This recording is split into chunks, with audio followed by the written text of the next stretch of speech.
Welcome, everybody, to the Sentinel Report. I am your host, Alex Newman. It is March 23rd, 2026. If you're hearing us later, thanks for tuning in. If you're hearing us live, thanks for tuning in. We appreciate you all so much. So much going on with the war in Iran, a dramatic apparent U-turn from the president. We'll be breaking all that down and much more. Also, people arguing that his latest threats might constitute a war crime.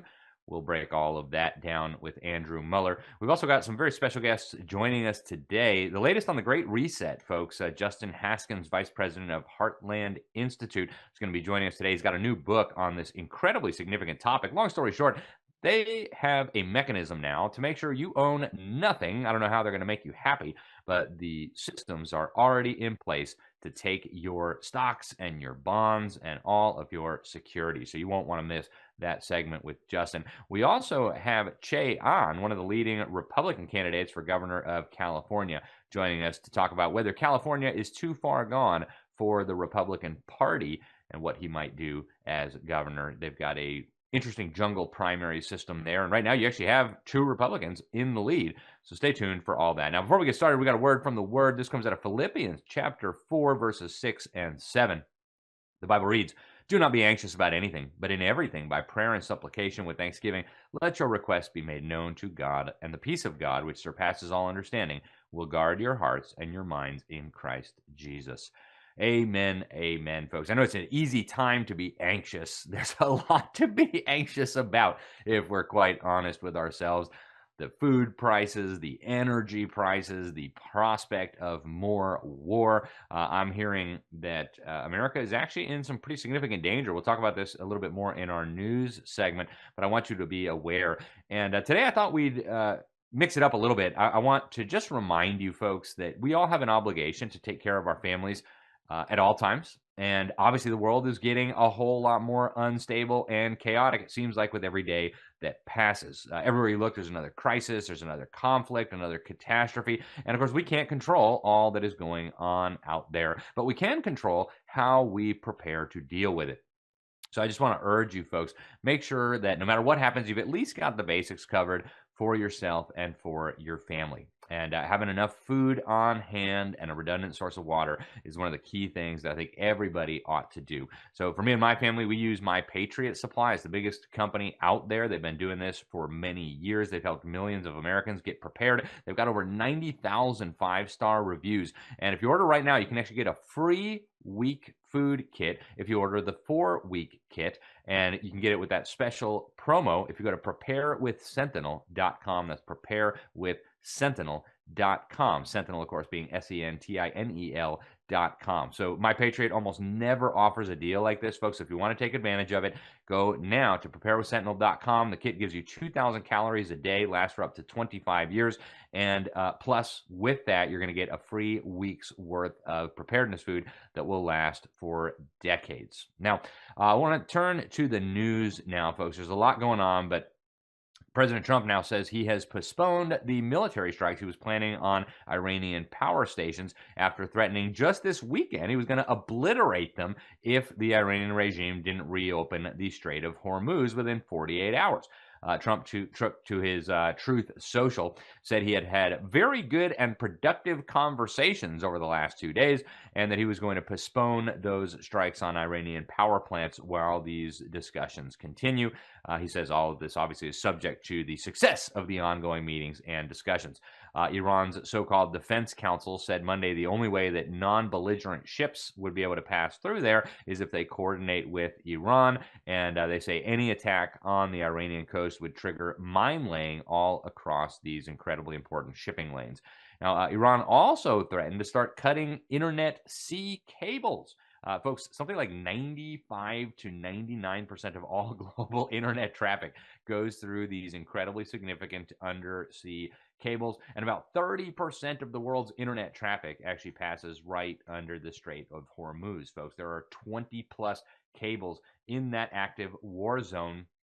And folks, if these were to be cut, it would be very, very interesting times, folks. We need to be paying attention to all that's going on here. And Iran has officially joined the meme war as well. They released this really strange little cartoonish meme threatening Trump and the United States. Check this out.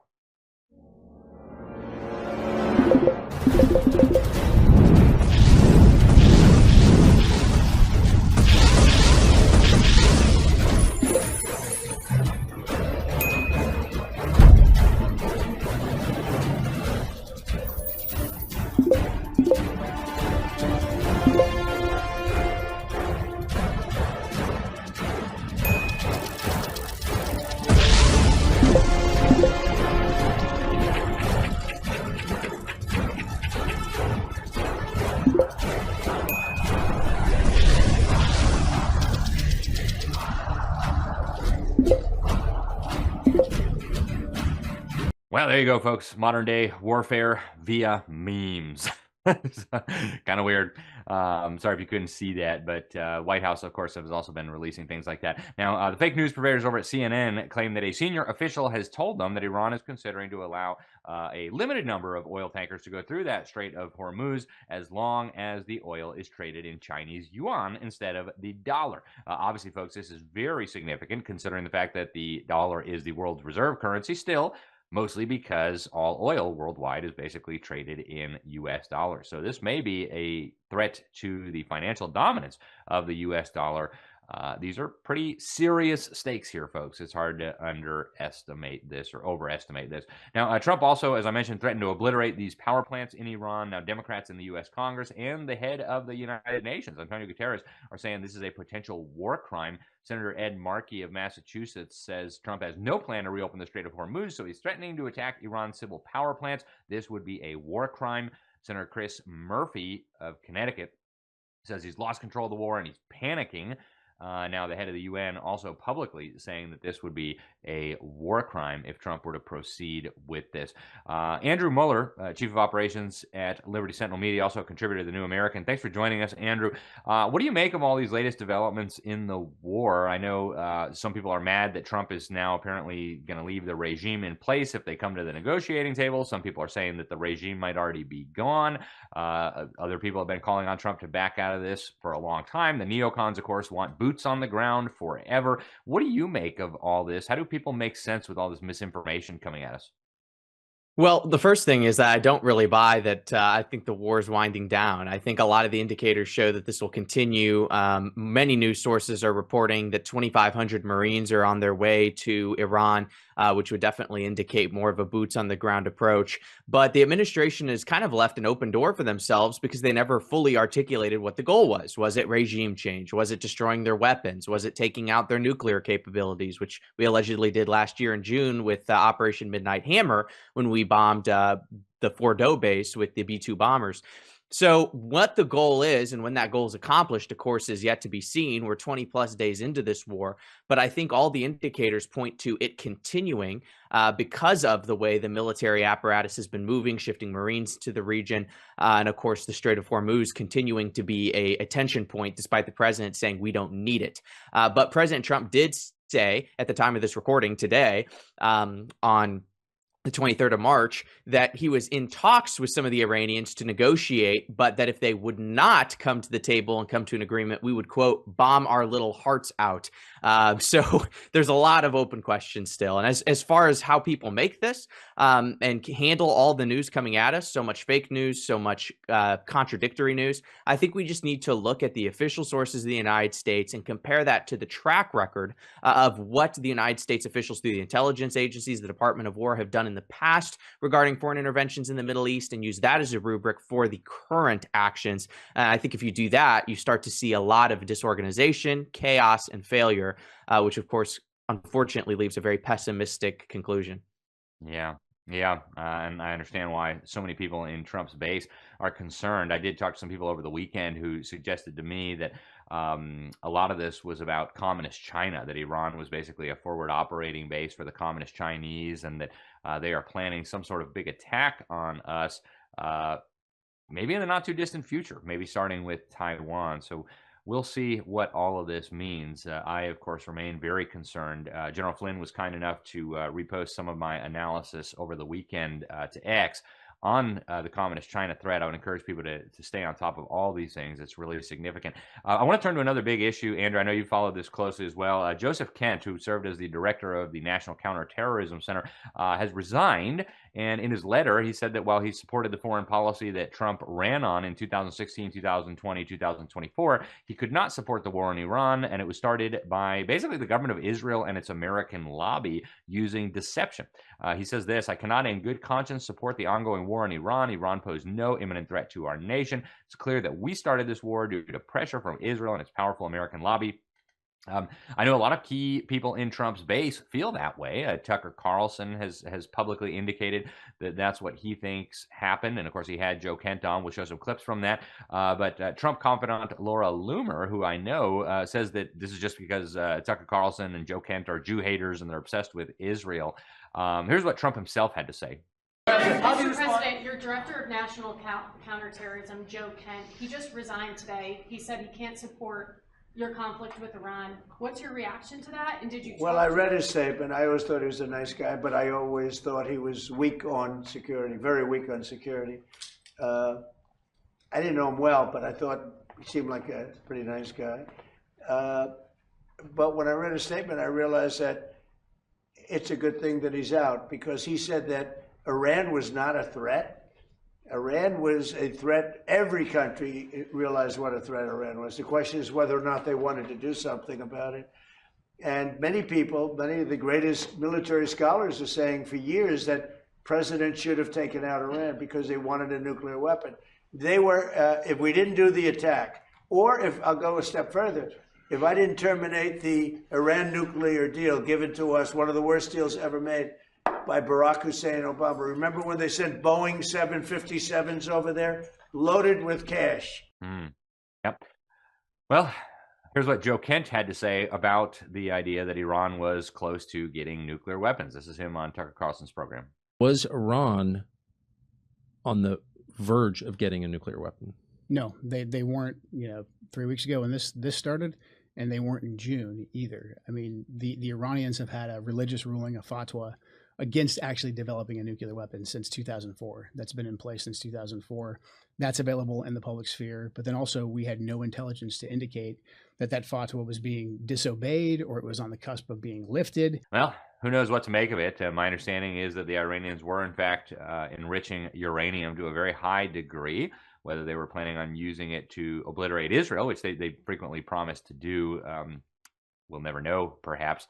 But there's some big debate going on about this in Congress, and even a lot of Republicans are starting to get frustrated with this. Here's Congresswoman Lauren Boebert saying she will vote against the requested $200 billion for this war. I will not vote for a war supplemental. No, I am a no. I've already told leadership I am a no on any war supplementals. I am so tired of spending money elsewhere. I am tired of the industrial war complex getting all of our hard-earned tax dollars. I have folks in Colorado who can't afford to live. We need America First policies right now, and that I'm not doing that. We need the Save America Act, FISA with warrants. There's a lot of hard lines that I have right now, and we've got to get our act together if we want to keep this majority. And the path that we're going doesn't look very promising. Should the administration get out of Iran? Of keeping the majority, and Annie, let's skip down to number 8.6. Pollster Scott Rasmussen warned on Wednesday that if current trends continue with economic confidence, Republicans are going to get crushed in the November midterms. According to the poll, less than 1/4 of Americans, of registered voters, say that their personal finances are improving. That's a decrease of 5 percentage points just in the last 2 weeks. And 39% of the respondents to this poll actually say their personal finances have gotten worse. That's an increase of 8 points over the last 2 weeks. And of course, voters tend to vote based on their wallet. And if people feel like their economic well-being is threatened, they are likely to vote against the Republican Party. So this could cost the Republican Party big time in the upcoming polls.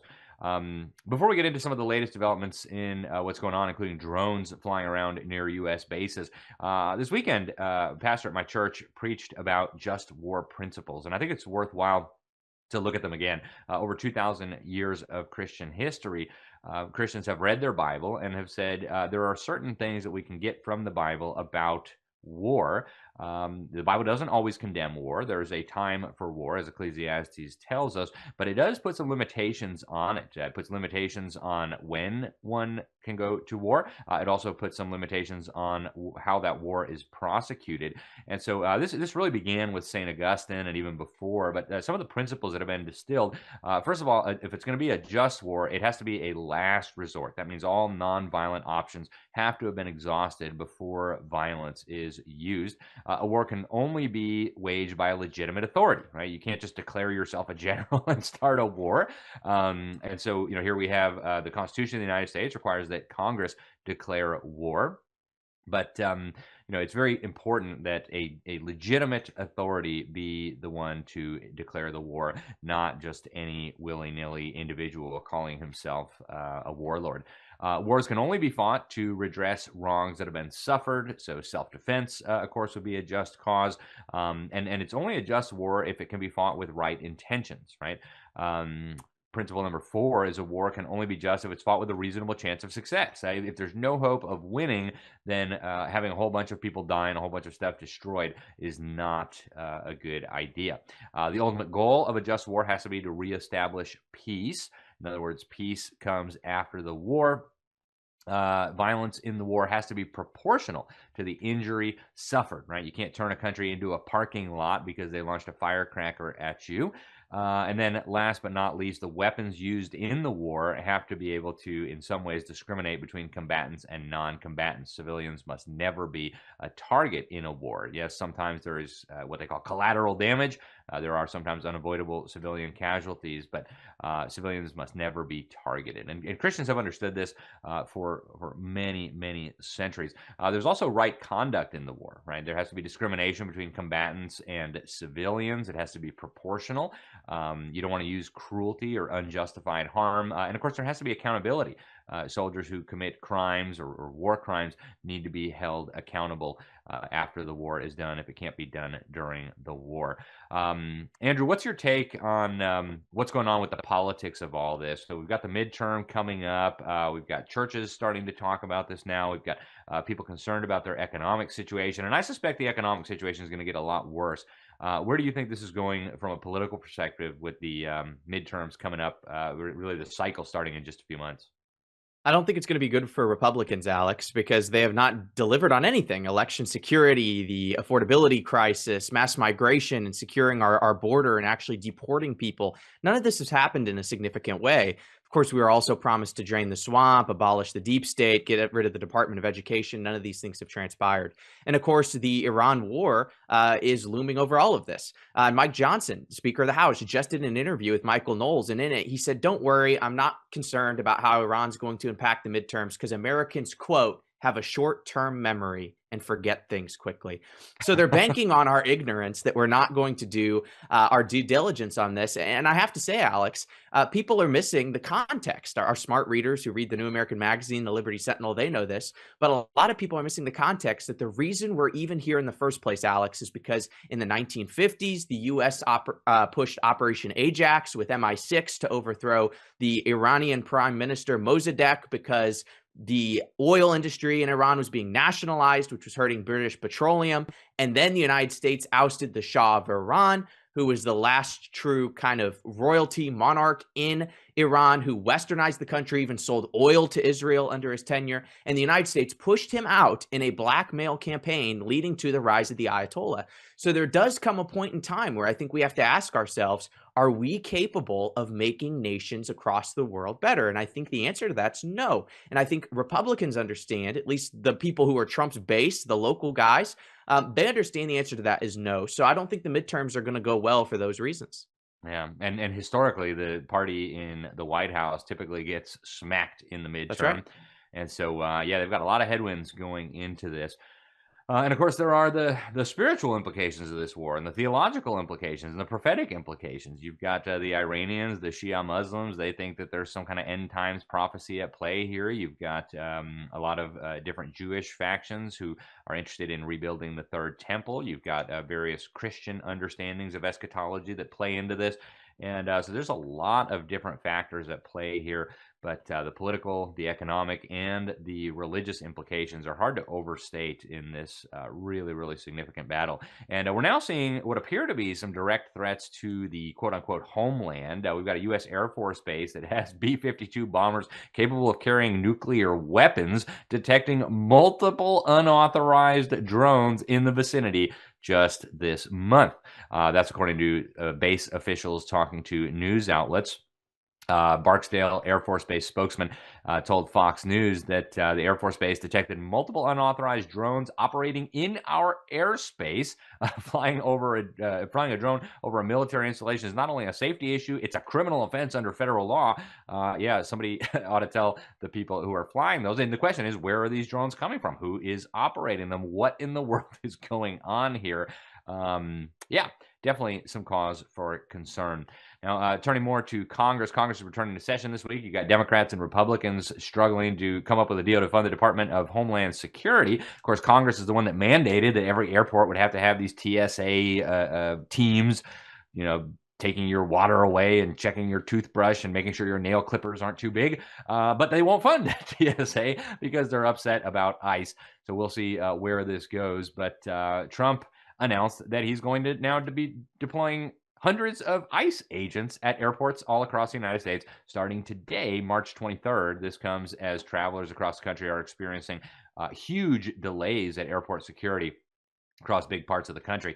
Border czar Tom Homan, who is leading the ICE deportation effort and the deployment to airports, says he's still working on the plan, but agents are going to monitor entry and exit points at the airports. And so we'll see what happens with this. But we are hearing now rumors that there is a deal in the works to pass the SAVE Act on supposed election security that may include sneak amnesty.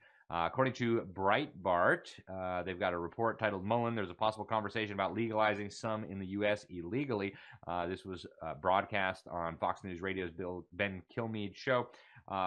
Sounds like there are discussions right now in the U.S. Congress to legalize a whole bunch of illegal aliens with amnesty in exchange for passing this SAVE Act. So very, very important that folks pay attention to this, folks. Now, I want to share with you just quickly the best argument against voter ID that I've ever seen. Is agreeing to voter ID one of those compromises that you'd support? I don't think that we should underestimate what that could mean. Because in some people's mind, that means, well, you're going to have to Xerox or photocopy your ID to send it in to prove you are who you are. Well, there are a whole lot of people, especially people who live in rural communities, who don't. There's no Kinko's, there's no Office Max near them. People have to understand that when we're talking about voter ID laws, be clear about who you have in mind and what would be required of them to prove who they are. Of course, people have to prove who they are, but not in a way that makes it almost impossible for them to prove who they are. Okay. If you're not convinced, I don't know what will convince you. Speaking of this issue, let's go to 11. And the Supreme Court Monday, today, is looking into now this issue of mail-in voting. They're looking at a law in Mississippi that allows the state to count ballots that are mailed in on time but arrive after Election Day. A lot of states have similar laws, and the Trump administration has, of course, argued against this. We'll see how it turns out. We'll keep you posted. Now, over the last few days, we've had big revelations about United Farm Worker leader Cesar Chavez. Apparently, he was raping women, abusing women, beating up illegal aliens on the border. And whoops, Democrats are now apparently surprised that this guy that they made a holiday after, they named schools and parks and buildings after him, was actually a rapist and a con man. Well, not everybody's surprised. Friend of ours who served in the California legislature, Steve Baldwin, actually sounded the alarm about this 26 years ago when California Democrats were drooling all over him. Folks, just real quickly on vaccines, because we're going to have to go to break, but a recent 10-minute interview on One American News, you've got the most recent president of the Pennsylvania Funeral Directors Association, Chris Calvi, reporting that he's personally seen these enormous white fibrous clots coming out of the dead dead bodies that he's been embalming, something like 30 to 40% of them just over the last 5 years since the injection program was unveiled. He says these clots are the size of arteries. He says you cannot ignore this, and somebody has got to get to the bottom of it. Meanwhile, a federal court has blocked Robert F. Kennedy's changes to the vaccine program. They've invalidated the new vaccine advisory panel. We actually had the co-chair of that panel on a special edition of this program. We're talking about Dr. Robert Malone.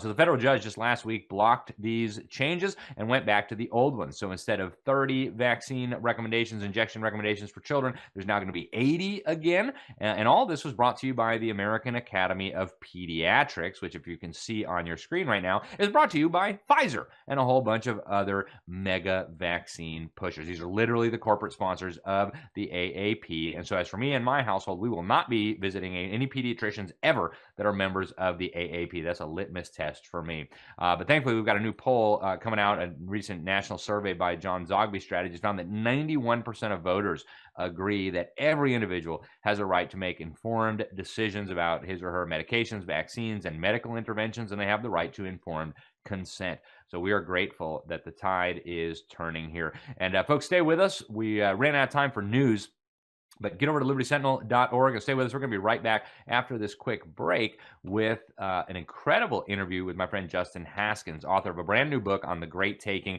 the plot to steal all of your securities, your stocks, your bonds, and much more, and how you might protect yourself. We'll be right back here on the Sentinel Report.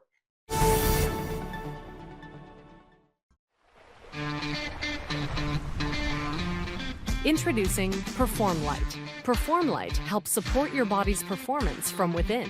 This plant-powered electrolyte drink helps you be the power plant that you are meant to be. Unlike most electrolyte products in the market, Perform Light is more than just a sodium, potassium, or magnesium-containing electrolyte formula. It is bioenergetic nutrition. Perform Light has a full spectrum of minerals derived from pure, natural seawater, so the balance of electrolytes in Perform Light is the same that exists in the body, making the nutrient load more bioavailable. In addition, Perform Light contains a blend of 31 powerhouse vegetable and fruit concentrates and herbal extracts rich in bioflavonoids and antioxidants to enhance energy and oxygen utilization naturally without stimulants or sugar. And of course, Perform Light is powered by VNI's proteasome technology for rapid and sustained absorption of its nutrient payload. Better absorbed minerals means more electrolytes to promote the essential electrical functions of cells in your body. Unlock the power of your mitochondria. Harness the energy of your cells. This is nutrition that gets in and energy that comes out. Feel the energy. Be the energy with Perform Light.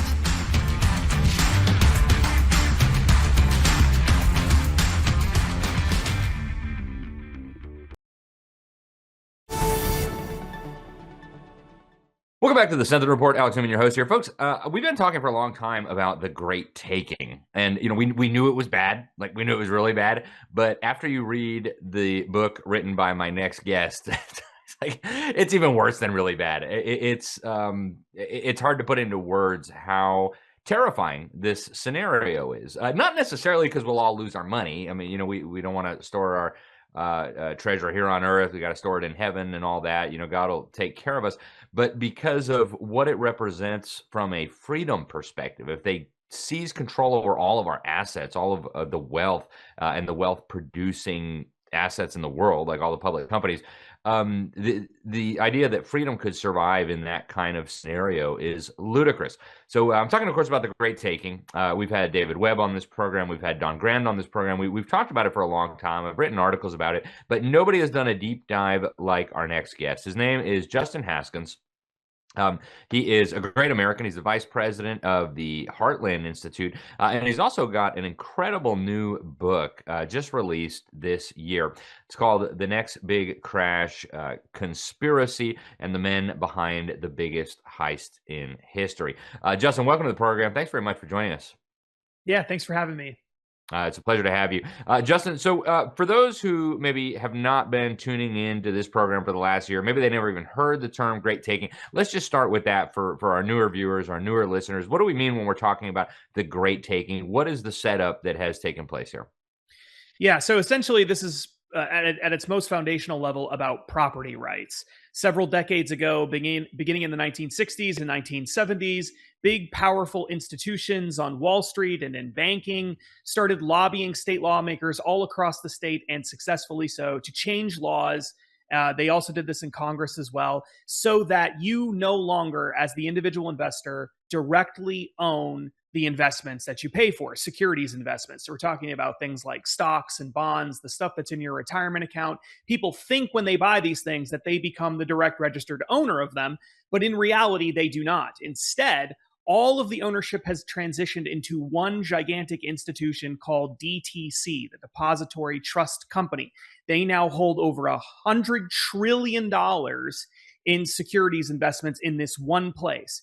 And then on top of that, over the decades that went on after the 1970s, more laws were changed so that big financial institutions would be or could be bailed out in the event of a catastrophic crash. It doesn't necessarily have to go that way. It depends on how the rules and regulations are written in the moment of the crash. But the bottom line is, because you don't directly own these securities investments, and because of these laws that have been built on top of the existing regulations pertaining to DTC and securities investments generally, it is possible that you could lose everything in the next crash, and that big financial institutions would end up swallowing up huge amounts of these securities in order to be stabilized, so that these too big to fail institutions don't collapse along with whatever the next big crash incurs. Yeah. I mean, we're talking about the theft of virtually everything. I mean, maybe not your house, maybe not your car, but like all of these securities, the stocks, bonds, and consolidation of economic power, like we've never seen, at least in this country. I mean, certainly the Soviet Union and Communist China have seen centralized economic power like that. But I mean, the implications of this are so huge. I think a lot of people are struggling to even believe it's real. And I'll be honest, Justin, when I first heard about this, that was my response to, well, that couldn't be. Like, we obviously would know if they had changed these laws like this. And then I got a call from Jack, who wrote the book with you, and a mutual friend, and it's like, no, actually, we looked at the laws, and they did change them that way in Republican states and Democrat states. It's so huge, it's hard to process, it's hard to comprehend. But there's a few things that I learned from your book that I really want to get into today as time permits, and one of them is the guy who set up this whole architecture, the guy who literally was put in charge of the organization that you mentioned, has a really interesting background. William Denser, former CIA. Tell us about this man. Yeah, it's absolutely incredible. This was the thing that really convinced me that there's more to this story than just big financial institutions getting together and deciding they want to make a lot of money, because they have made a lot of money off of this whole system, and they will continue to make a lot of money off of the system, even if there never is a crash and there is no transfer of wealth to these big institutions. They still make tons of money by having all of this wealth centralized into one institution. But I became convinced that there was more to this story when I learned about William Denser. William Denser was the first person put in charge of this DTC project, which launched in 1973. And William Denser was completely, totally unqualified for this job. It made no sense. The most powerful people on Wall Street picked somebody who had no experience on Wall Street to run the most important institution on Wall Street. It just doesn't make any sense at all, and yet that's what they did. If you trace back William Denser's history, you realize he had several jobs in New York that he was completely unqualified for. He was the head bank regulator in New York. He was totally unqualified for that job. He was put in charge of this economic commission. He was one of the top people on this economic commission, a domestic policy project of the governor of New York at the time. He was completely unqualified for that, had no experience in that realm of things at all.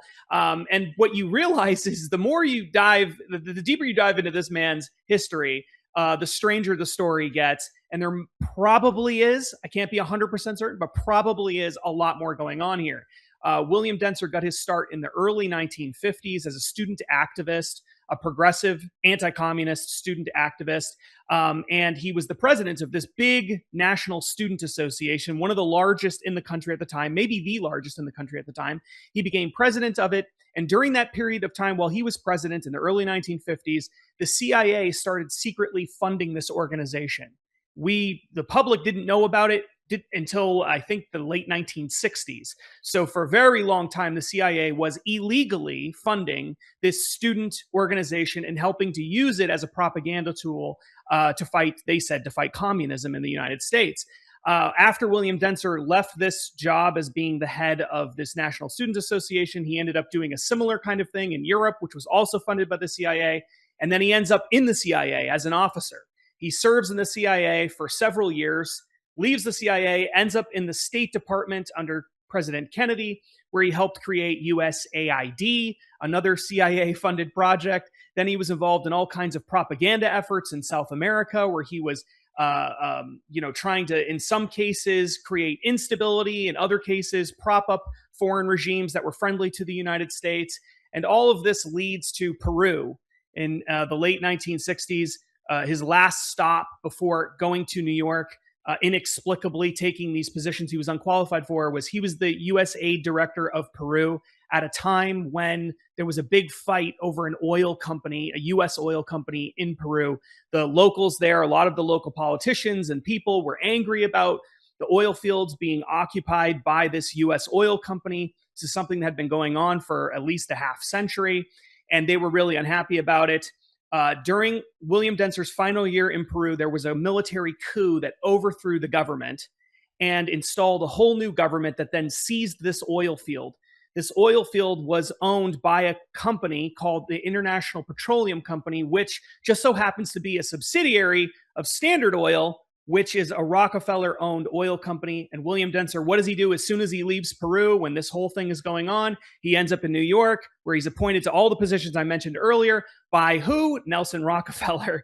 So there's something crazy going on here. And I've tried like heck to figure out exactly what's going on, but there's just too many unknowns. But it seems obvious that this just can't be a coincidence, that they would put this guy, of all guys, of all the people, they could have had anybody, and they chose him. This is a really insane story, and the details of it get even crazier and crazier as they outline in the book. Yeah. And folks, you need to get a copy of the book. I was sent an advanced review copy to write an endorsement, and I read it and was blown away. And I thought I already knew a lot about the Great Reset, but I can't tell you, I learned so much from this book. It's really, really good. And this is, for me, one of the really critical pieces. I mean, you've got a guy who's associated with the Central Intelligence Agency, the Rockefeller dynasty, which, by the way, helped Klaus Schwab, through Henry Kissinger, set up his World Economic Forum, the Great Reset people. Justin actually wrote a book on the Great Reset, but everybody knows by now the World Economic Forum's little predictions by 2030 that you'll own nothing. And to me, at least, this seems like one of the mechanisms that will do that. But this book is really, really informative. Before we let you go today, Justin, I do want to get your take. I know you say in the book, I'm not a financial advisor. I say the same thing. I won't give you financial advice, but I'll tell you what I have done myself. So I want to get your take on how we might protect ourselves from that. But we've had some legislators on this program who've been trying to address this issue. We have asked them, what their experience was like. And what we have been told is that initially there's a lot of enthusiasm. When people find out that this is a problem, that Republicans, Democrats, everybody wants to fix this. And then once the process gets underway, there's like shadowy forces that come out of the woodwork, the big lobbyists and everything, and try to quash it. Let's start with what are the prospects of reversing this or stopping this before a big hypothetical crash comes and some of these plans actually, the financial Armageddon plans, actually get executed? Yeah, there's certain guardrails that state lawmakers, because a lot of this is done at the state level, certain guardrails that could be put into place that would make sure that individual investors are protected in the event of a catastrophic, a catastrophic crash. It wouldn't be 100% protection. In order to do that, you would have to go and completely blow up the existing ownership model, the DTC model, and give ownership back to individuals. And that would be extremely, extremely difficult to do. So the first step in this process is just putting common sense protections in place. That's what some state lawmakers in places like Tennessee have been trying to do over the past several years. And as you noted, this has been fought.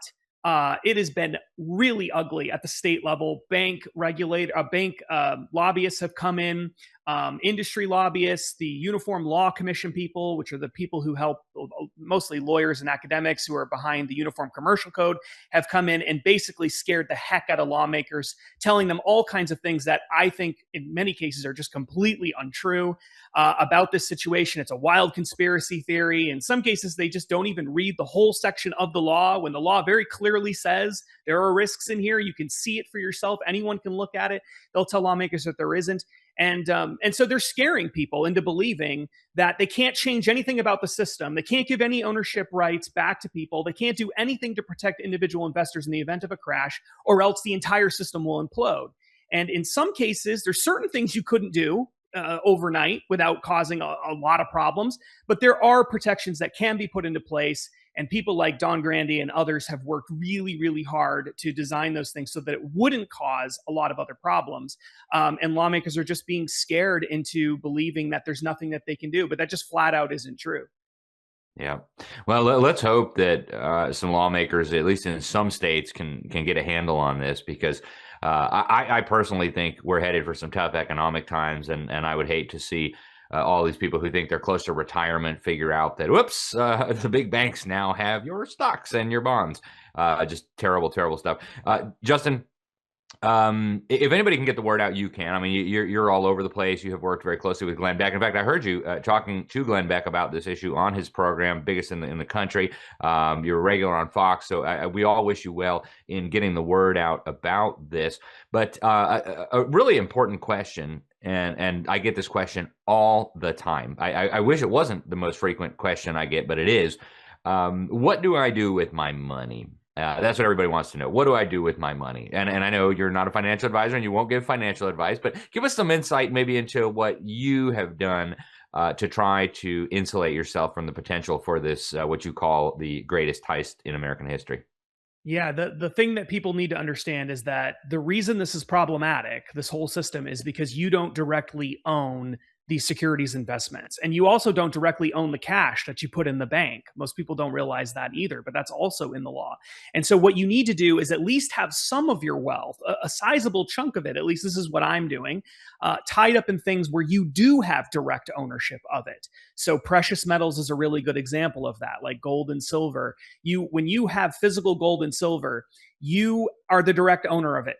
And so you have really strong property rights to that gold and silver. It doesn't mean the government can't come and take it away from you, because they've tried to do stuff like that before in the past, but you have a much better case. Yes. 1933, right? Executive That's right. order, FDR. But all right, so precious metals outside of the system. I love it. What else? Yeah, precious metals, having cash on hand is really important. Investing in things like real estate is a much better, safer investment in a lot of ways. Investing in land, things that are, again, that you're the direct registered owner of. Valuable historical artifacts, things like that. I mean, things that have real tangible value. That's what you want to focus on. And again, it doesn't mean you can't invest in securities too. I just think that it's important for people to diversify as much as possible and to not think, oh, the system is secure, the system is safe. If I put the money in this, I'll be protected. That the law is very clear. You are not guaranteed anything as a result of this. The rules and regulations could change overnight, and then suddenly you could be at risk of losing absolutely everything if the system really needed it. And that's the thing that we're warning people about. Just be aware that it isn't as safe as a lot of these people say it is. Yeah, very important warning. And as you point out in the book, there have already been court cases where they have looked at these things and, they've passed the smell test, at least as far as the courts are concerned. And so this is a very real threat, folks. Again, you can check out the book. Justin, you've done work in other areas that I think are directly related to this. In fact, even in the book, you talk about central bank digital currencies. As I mentioned, you wrote a whole book on the Great Reset. We know Klaus Schwab was a big proponent of this kind of whole reimagining of the economic system. The shareholder or the stakeholder capitalism, whereas the corporations must also serve the governments. And I mean, it seems like they're trying to create a whole new global financial system that would kind of do away with like what's left of the free market and move us more. I mean, to me, and this is my word, it looks more like fascist than market oriented. What's the big goal here? What's the big agenda of some of these really powerful players and institutions that are involved in this? Yeah, the goal is very clear, and they've made this very clear. It's to use the private sector working hand in hand with government to direct how everybody in the West lives, and in the future, how everyone in the world lives. They want to use economic power to transform society, culturally, economically, in terms of your rights, what you can say, what you can do. That it's so clear if you listen carefully to what the World Economic Forum people have been saying for many, many decades. This is the whole idea of what stakeholder capitalism is all about. We transform society by transforming how capital can be used and how corporations operate on a day-to-day basis. And so when the world started going nuts, especially post-COVID, and people were looking around saying, why are all these big corporations suddenly involved in every single political and cultural cause you can imagine? What is going on here? The root of that was that this ESG system behind the scenes, social credit scoring. There was a lot of money being put into this model of transforming society through corporate action. And they're doing it through banking. They've been doing it through insurance companies. They have farm distributors that are doing this. The European Union is trying to export this through laws like the Corporate Sustainability Due Diligence Directive, the CSDDD. There's all kinds of schemes in the West to do this. The Trump administration has been fighting back against all of these things and trying to move in a more America First direction.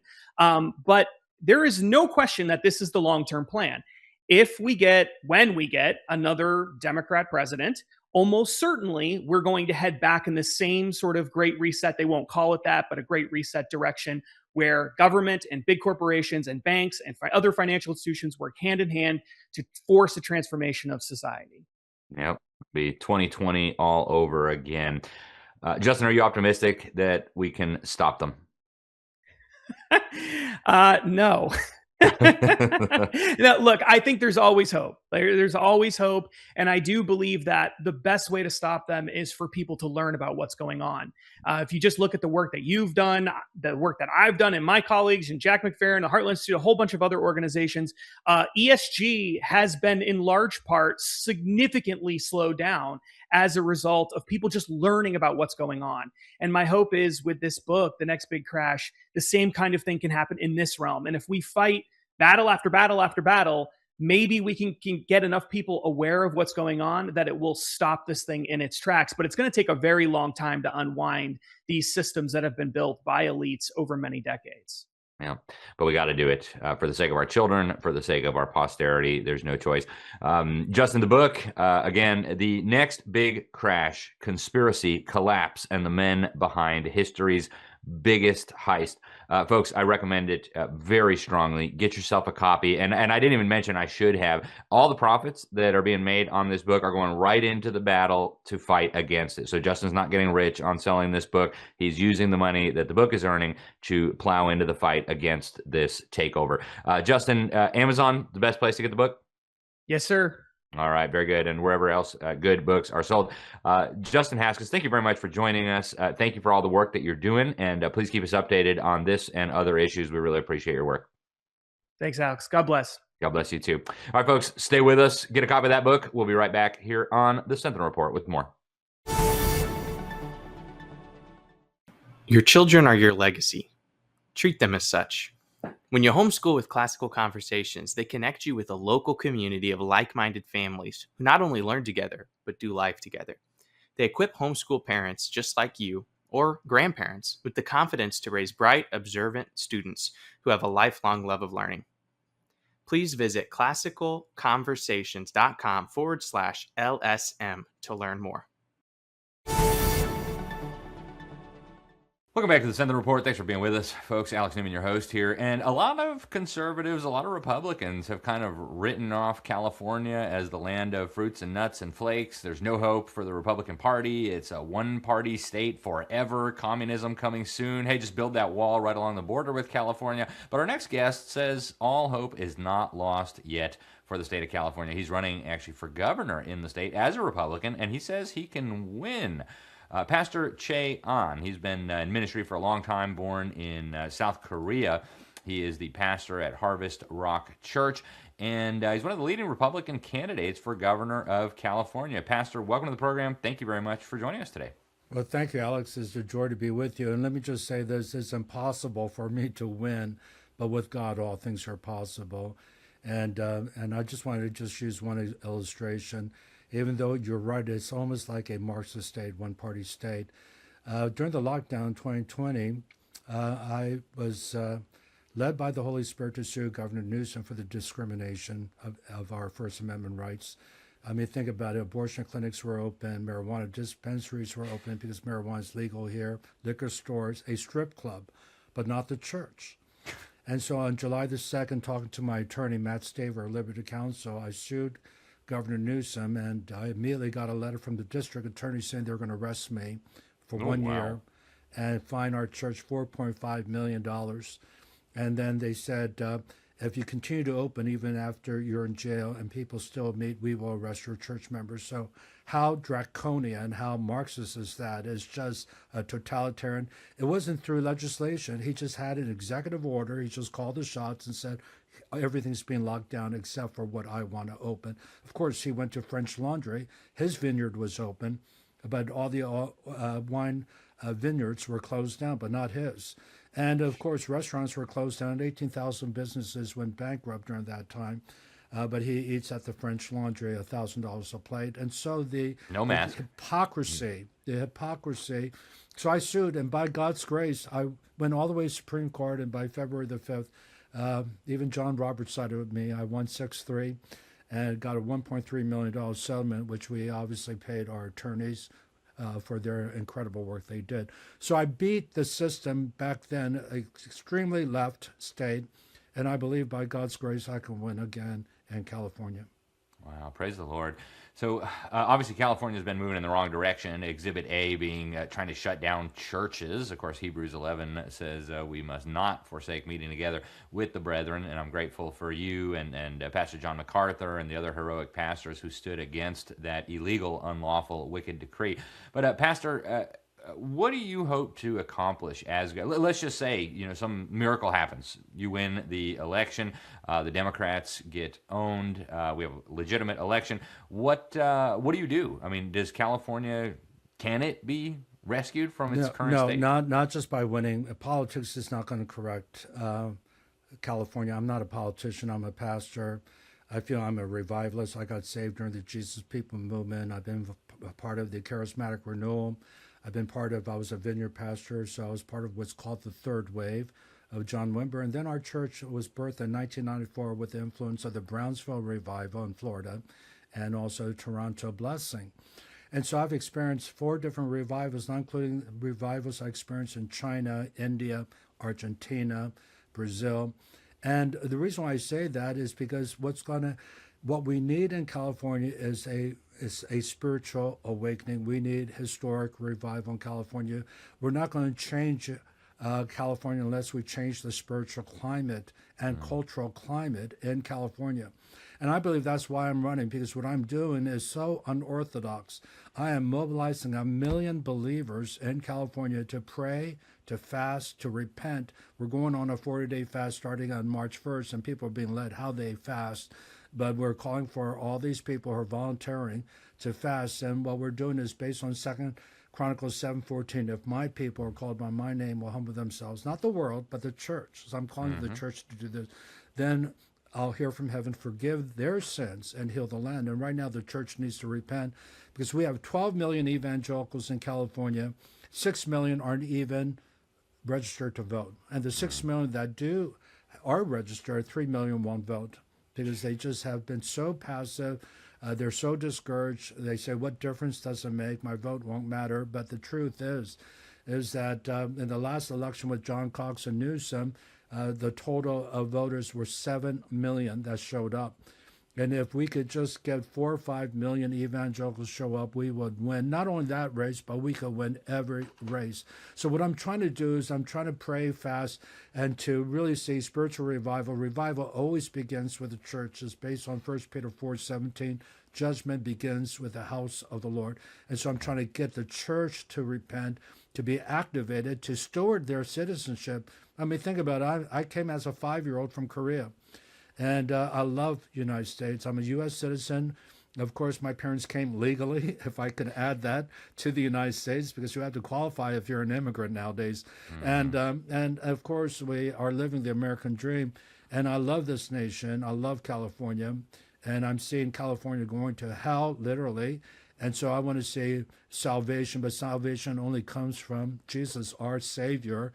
And that's what I'm trying to do. So I'm using the platform. All that to say, I'm using the platform, whether I win or not. I am trying to mobilize God's people to pray, fast, repent, and to see revival come to California.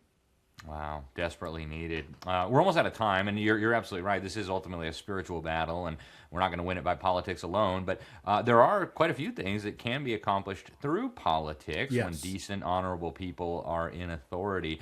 In the last couple minutes that we have, Pastor Ché, what are some of the things, some of the policies that you would pursue as governor of California? Right. Well, whatever bill I pass is going to be opposed by the Democrats unless we have the spiritual change. But what I'm going to do is enforce things that have already been passed. For example, in California, we could pass bills that become law through measures. Proposition 36, for example, is something that passed in 2024 by almost 70%. So Democrats passed that. So what that bill is making a misdemeanor a felony again. This goes back 11 years ago when we passed another bill, Proposition 47, that made a felony into a misdemeanor. So drug pushers, drug addicts, if they're arrested, it was a misdemeanor. And that's why the homeless situation, 185,000 homeless people who are drug addicts, drug pushers, that should be in jail. And so I'm going to have my district attorney enforce things that we have already passed as law in California. So I don't have to be sued. But there's other things. We passed 4 bills, 4 dams to be built, and we have a major water problem here. And so I'm going to say, okay, we have voted for this. I'm going to allocate the resources for it. So there's some common sense things. For example, we have men and women sports, and they misinterpreted Title IX, and I'm just going to correct that because I'm in charge of the school system as governor, and I'm just going to say no, men cannot play in high school kids cannot play in a women's sport. So there's certain things I could do legally that I could change to bring some common sense. I am going to open up the oil production and the petroleum. That was done by Biden when he took over, and Newsom capitulated and agreed with him. We are now paying the highest gas prices, still around $5 to $6 a gallon premium. We pay the highest electricity prices. We pay the highest taxes. And now 25% of Californians are living in poverty. We have the highest unemployment rate. It's all because of our energy policy. It's been hijacked by extreme climate change, people who worship the climate. This idolatry. I mean, that's why we have to change spiritually. But there are certain things I can do with executive order, and this to me is existential because people are just starving. The food price is a direct correlation to the crude oil. And we have just, for example, in Kern County, we have enough crude oil and just the natural gas to fuel everything. We're now importing 80% of our petroleum from Saudi Arabia, from Kuwait, and of course that's causing more pollution because they're being brought by diesel tankers. It's so ridiculous, so much hypocrisy, but I want to bring common sense back to the Sacramento and do what I can do with policy. But again, the real changes will have to be through spiritual awakening. Yeah. Well, it's been fascinating, Pastor Ché. We are just about out of time, but I want to thank you for joining. Your website for your campaign is Ché4CA. That's for California. Ché number 4. C, number 4. Yeah, that's right. .com. Yes, thank you. And thank you for coming on the program. I program. pray that people sign up and be part of the million Ecclesia, prayer warriors, that's the best thing they could do when they want to support me. So sign up and be one of the ones that will be praying for revival and reformation in California. Excellent. Well, hey, Pastor Ché, thank you very much for joining us. Let's be in touch, and good luck on your campaign. Thank you so much. Honored to be with you, Alex. Thank you. God bless you, sir. Thank you. And you folks, stay right there. We'll be right back after this quick message. That's all we have for today, folks, here on the Sentinel Report. Thank you so much for tuning in. Get over to the website, libertysentinel.org. Sentinel is SENTINEL.org. Sign up for our newsletter and get access to all of our free content. Thanks again for tuning in. We appreciate you so much. We'll be back next week with more. Till then, thank you, and God bless you all.